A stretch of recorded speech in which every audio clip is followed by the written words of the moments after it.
Think about a time when you were working with a leader.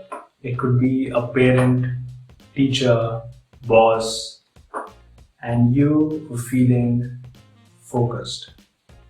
You were feeling joyful, you were able to be flexible, and you were giving your best performance. This is a result of good stress. Now think about a time when you were working with a leader and you were feeling extremely overwhelmed or uninspired and you couldn't focus and you were not able to give your best performance. This is a result of bad stress.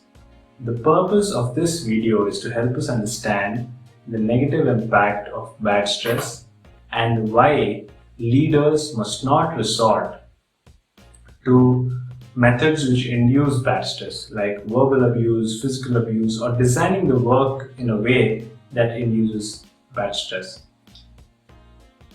There is a stress hormone called cortisol, and if this cortisol is released to a certain level, it can actually be beneficial. We call it the good stress, and it gets us focused, it gets us inspired, and we are able to give our best performance. And we are feeling joyful while doing this task or activity. But if this cortisol actually exceeds this level, we experience what is called bad stress, right? And when we are having bad stress, we are extremely distracted. If it goes to a higher level, our cognitive abilities like our math or language abilities can decline by 50%. We aren't able to adapt to new situations and challenges.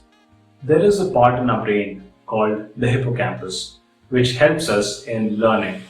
It is a place where short-term memories are converted into long-term memories, and the hippocampus has extremely rich receptors for cortisol.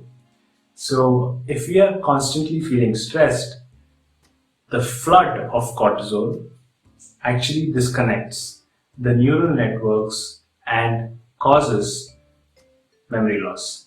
What else happens when we are experiencing bad stress? Our immune system takes a hit. We become prone to heart disease, artery blockages, diabetes, etc. And the coating around our nerve pathways gets affected, and the transmission of signals from one area of the brain to another gets impaired. So this is why leaders must not resort to methods that induce bad stress, right?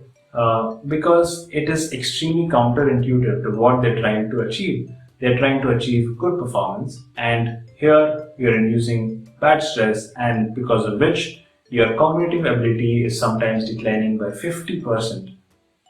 And these bad stress experiences can sometimes leave a long-lasting scar on an individual's belief system. So how do leaders induce good stress in their people? The first step is to get an understanding of our people's capabilities. It will be different for different people. And if we get a sense that somebody is under-engaged, we'll have to increase their challenges and design their work in a way that is interesting for them.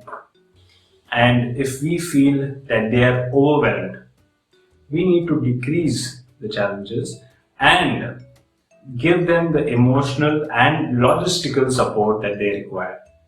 Secondly, we have to upskill them so that they have those skills required to meet those challenges. And we need to encourage them to do activities which can improve their focus, like meditation. Because focus is extremely important to give our best performance and be able to adapt to new challenges. I hope that this video brought some clarity to the negative consequences of bad stress and why as leaders we need to induce good stress. If you can think of someone who can be benefited by this information, please share it with them so that not only they but also the people who are working with them can be benefited. Liking, sharing and subscribing can really help the channel grow. And thank you so much for watching. Take care. I'll see you soon.